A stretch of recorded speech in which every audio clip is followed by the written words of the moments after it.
Hey, and welcome to another episode of Ask Jason, where today I'll answer your personal finance questions. This show is completely unscripted, unrestrained, and gives you to the point, hard-hitting answers to your financial questions. I'm Dr. Jason Kabler from the Celebrating Financial Freedom blog and the Celebrating Financial Freedom YouTube channel, where I teach you all about how to manage your money better, get out of debt, make more money, and do it all from a common sense and Christian perspective. To go to the blog, just go to celebratingfinancialfreedom.com and click the Get Started button on the main menu to see what it's all about. I'll leave you a link in the show notes for that. Also, if you're interested in managing your money better, then sign up for my free 10-day Master Your Money email course. It's absolutely free, and it'll get you on the right track to taking complete control over your finances. I'll leave you a link in the show notes for that as well. Okay, now let's get on to the first question. And the first question is from Derek. And this one's kind of long and drawn out, but we'll get through it, and I believe you'll get something really good out of this. It says, "Hello, Jason. My name is Derek. I'm a 41-year-old single father of two wonderful children. My situation has been very difficult. I was working as an overnight manager at Walmart during that time, and I was in the process of building up my credit. I got a couple of credit cards on the advice from a realtor who told me it would help me with getting a home one day. I was excited and things seemed to be going well. But then my mom, who was my only support with my children, got sick. She has dementia, and I quickly found myself taking care of my children and now my mom. Eventually, I made the decision to leave my mom and take care of her. It's been about 6 months since I left my job, and I depend on food stamps, and I pay my mom's and my few bills with what I had saved up in my savings and my mom's Social Security benefits. She draws from my dad. But as my savings account got lower, I realized how tough it's been to get my mom the help she needs. When she became eligible for MEDICARE, she rejected the insurance." Oh man, that's difficult. That's a mistake, I think. I asked if I could apply for her, and she would be penalized for every month she didn't have it since she initially rejected it. That's the problem. She doesn't have medical insurance, and it's been really expensive. And I got behind on my phone and my car payments. My phone got turned off, and my car was repossessed. I have no doubt in my mind that God is more than capable of bringing us out of this, but I know I need to do my part also. I need help. I will never stop trusting God, and I know He hears my prayers, but I want to take steps to get to financial freedom. If anything, pray for my family. I want to be a homeowner one day, and I'm not going to stop believing it'll happen. Please help me with any advice you can give." Okay, Derek, well, you've got a lot going on here, and it looks like you've kind of backed yourself into a corner here, and not necessarily through any fault of your own, but you're in a tough situation, as you know already.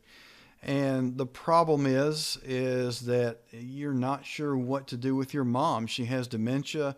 You don't have any health insurance. You don't have any Medicare, and this is a very tough situation to deal with. But the first thing you have to do is understand that there are programs out there to help you out with just this kind of situation.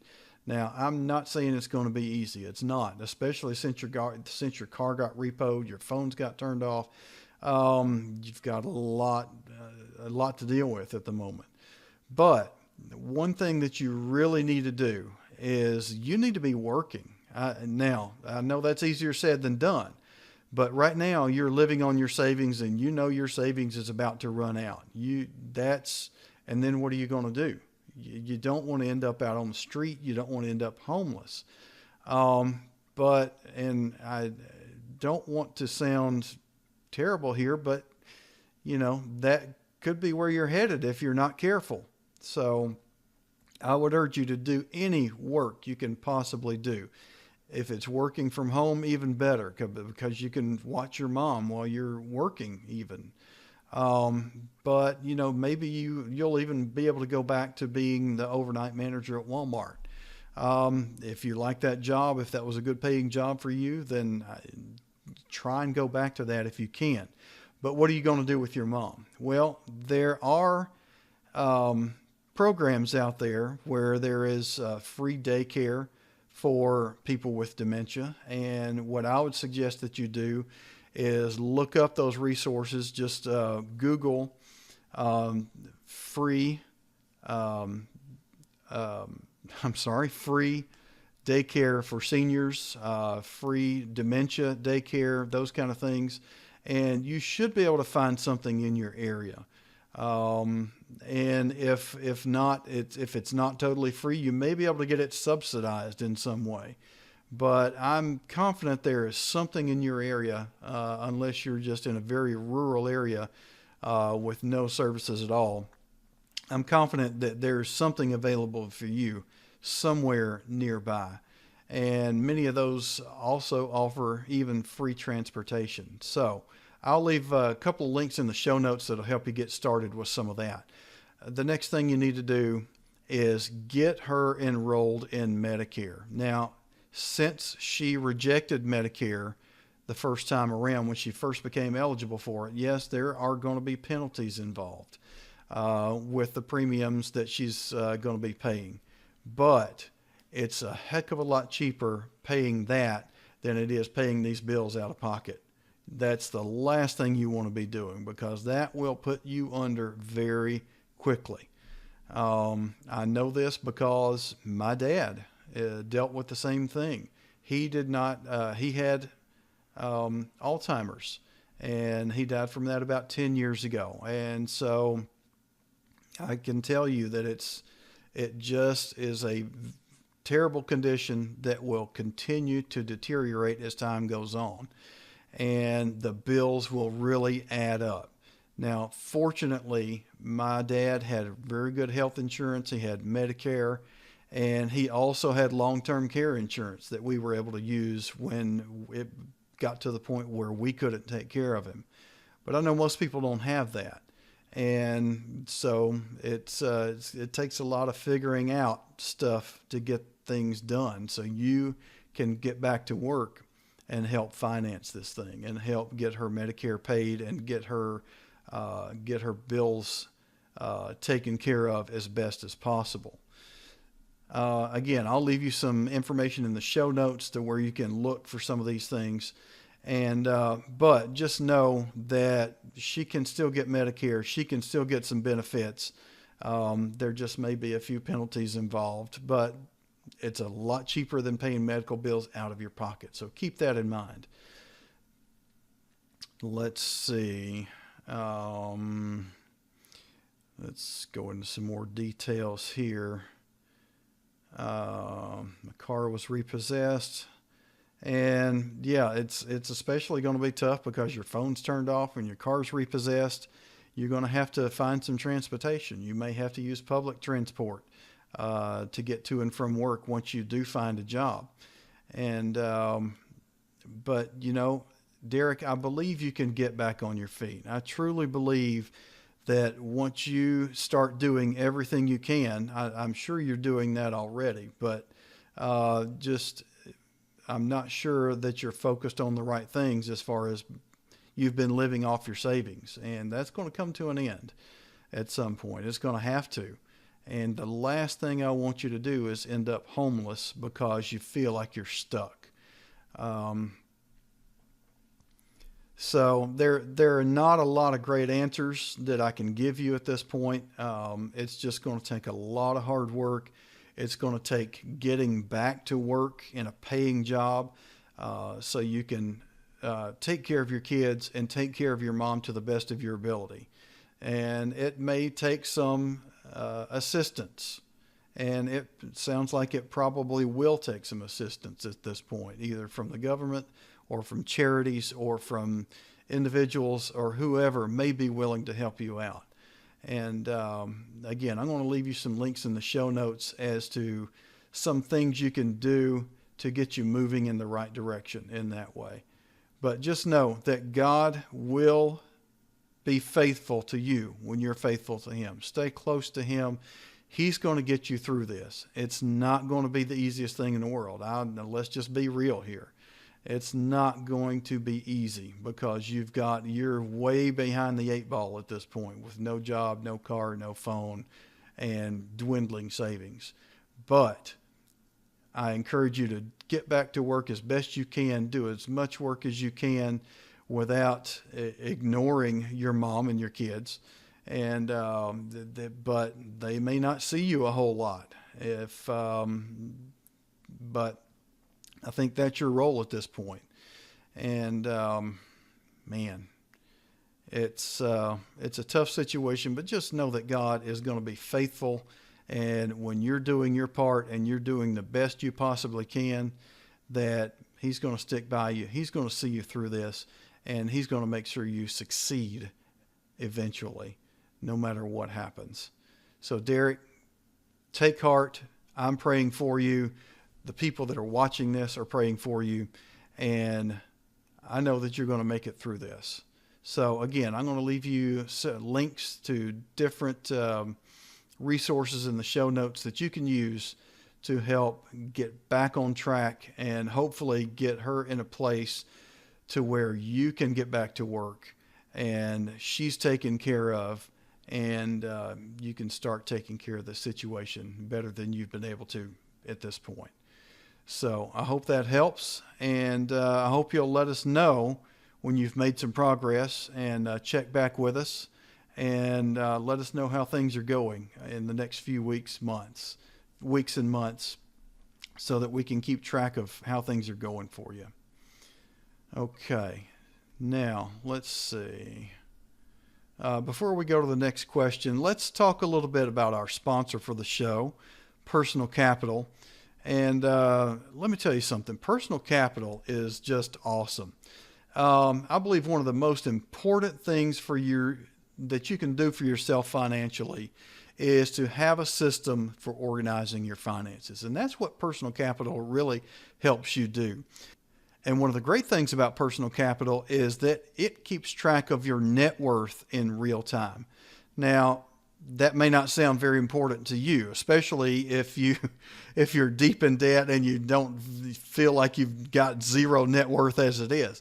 And, a lot of people, a lot of people do have even a negative net worth. I know it's only been a few years since I've just got out of having a negative net worth, simply because even though I had a good number of investments and doing well and all that, I owed a lot of money on my mortgage. And so that detracted from my net wealth. But as I've paid my mortgage down and as my investments have built up, I now have a positive net worth. But one of the things about knowing your personal net worth in real time is that it helps you see progress in your situation. When you're paying down your credit card bills, your net worth goes up. When you're paying off your car payment, your net worth goes up. When you send in that mortgage payment every month, your net worth is going up.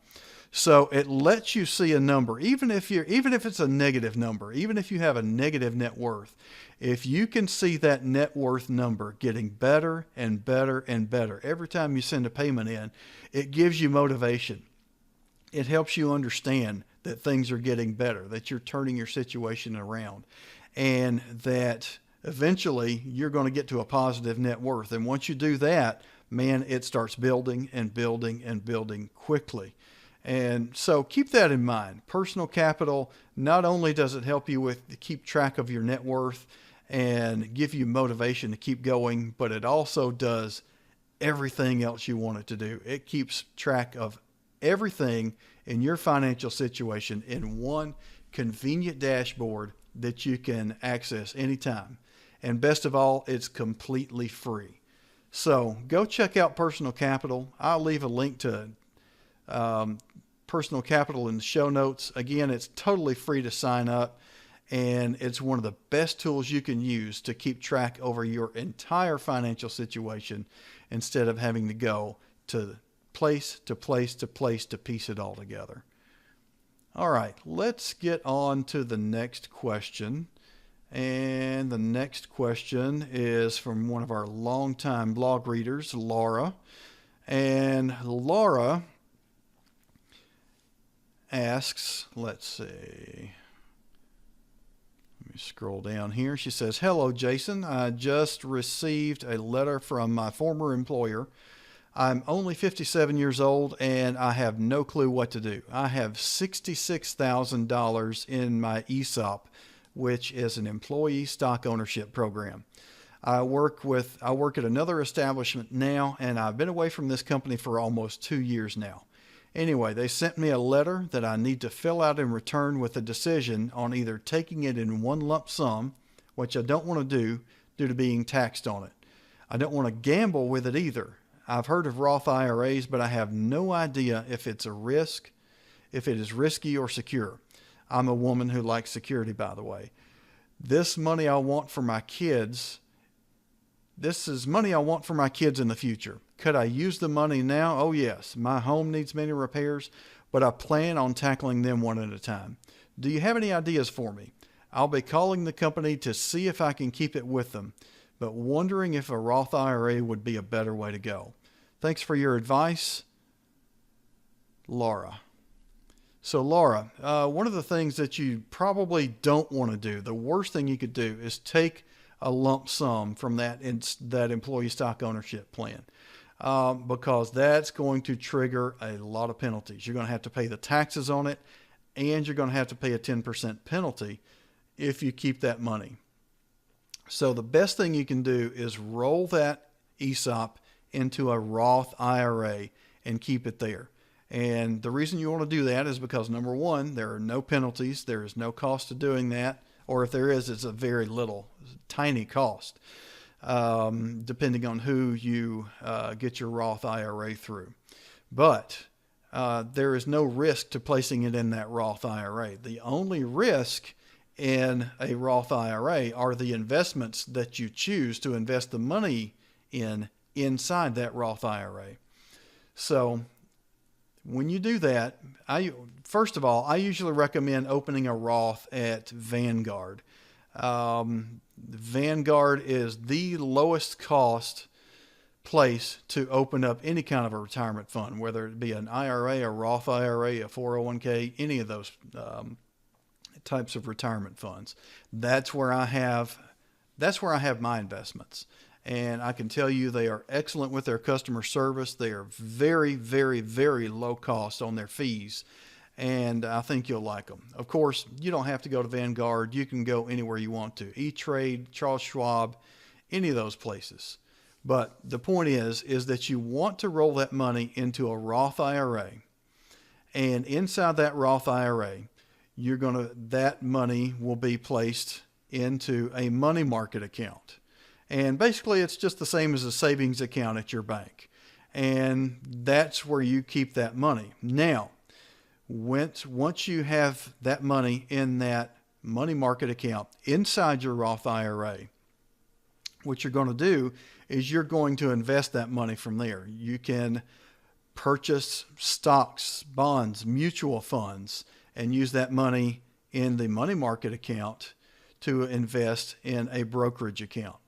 So typically what I recommend as a low-risk strategy, and what most other money gurus recommend, even Warren Buffett, one of the richest men in the world, is that you just want to invest that in a stock market fund, in an index fund, basically.